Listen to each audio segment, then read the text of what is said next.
is a lost cause. If that's what you've also heard, then you and I need to have a chat. Because today I'm here with some updated information and some updated government statistics to show you how and why Canada is still a great option if you take informed decisions.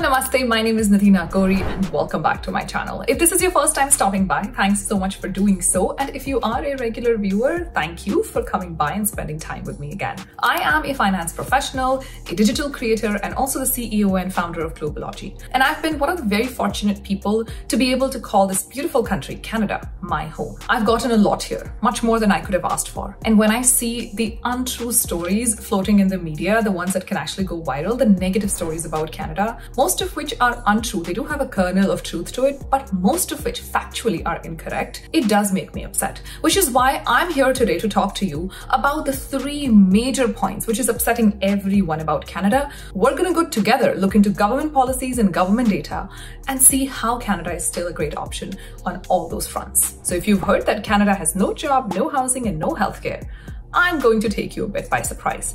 I'm going to divide this video into three segments. Obviously, we'll talk about each of the pointers that we covered first. We'll talk about jobs, we'll talk about housing and healthcare. And then I'll also give you updated government numbers and stats. So let's dive into it. First up, jobs. A lot of people have been complaining that there are no jobs available.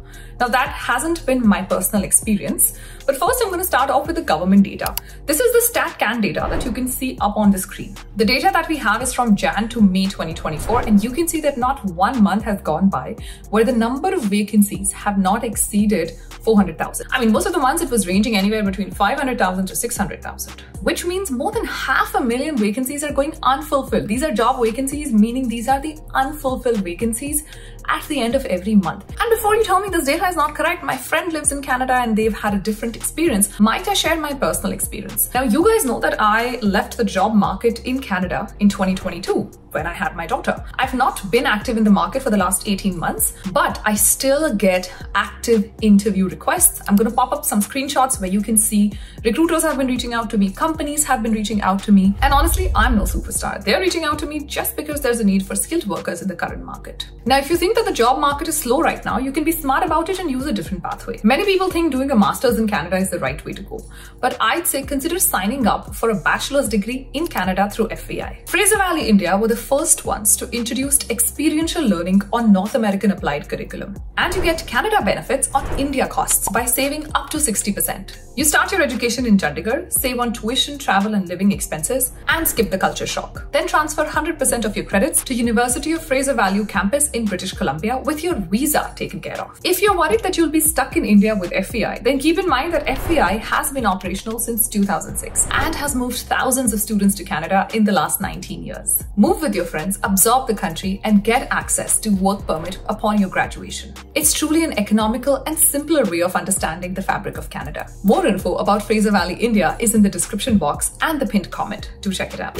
Now let's talk about segment number 2, which is another heated topic in Canada, housing. Okay, so honestly, I won't deny that housing is a problem. But housing is a problem of today. Just in the last 2 years, the government has introduced n number of programs to release the pressure on the housing market. Like foreigners cannot buy a house in Canada, FHSA, which is your first house saving accounts, which gives you tax benefits on your first house in Canada, Canada's Housing Plan 2024, which put $10 billion across the next couple of years in building reasonable housing across the country. Oh, and as a Fraser Valley India student, you have even lesser to worry about.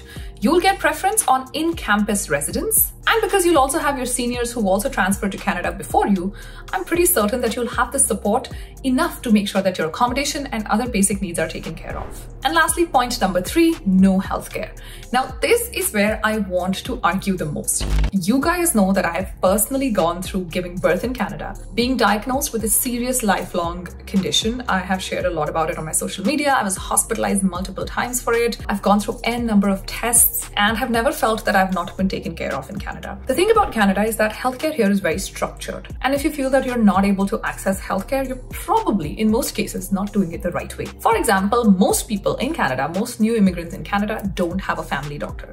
That's step number one. You should always have a family doctor once you come in. Second, most people end up going to ER for really non-emergency situations. I've probably been to the ER 3 times till now for my health condition when my disease was not diagnosed. Of course, I was taken care of immediately upon arrival every time that I showed up, especially the second and third time that I started going in, they started recognizing me. Now, I wouldn't go to ER for something as basic as, say, a sprain or a fracture or anything like that because I have my family doctor.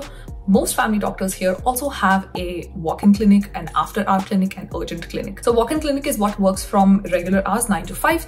You also have after-hour care, which runs from 5 to 8. Most family doctors do it because of how the incentives are structured by the government. If you don't have an after-hour clinic or if you don't have a walk-in clinic, you will end up losing some of your revenue, which most doctors don't want. And that's why they will always have a walk-in option, a call-in option, or an urgent care option. Anytime that I've needed care when I was pregnant or even after my disease was diagnosed and I felt like I had one or two symptoms that I had to talk about, I would always end up going to my walk-in clinic or my urgent care, after hours urgent care. This is also something that most new immigrants don't know. A lot of them end up showing into the ER, and especially when your situation is not an emergency as compared to other people in the ER that actually have an emergency situation, they will be catered to first. So navigating healthcare in Canada is a process. I'm not saying it's not frustrating. Of course, it's frustrating to understand how the system runs, especially when you come in as a newcomer. But again, when you move in as a student, you do have people who've moved before you, people who've been here before you. You tend to know a lot more people who were your seniors who can guide you through. And as a result, the whole process of immigration feels less stressful. Also remember, every economy goes through a boom and bust.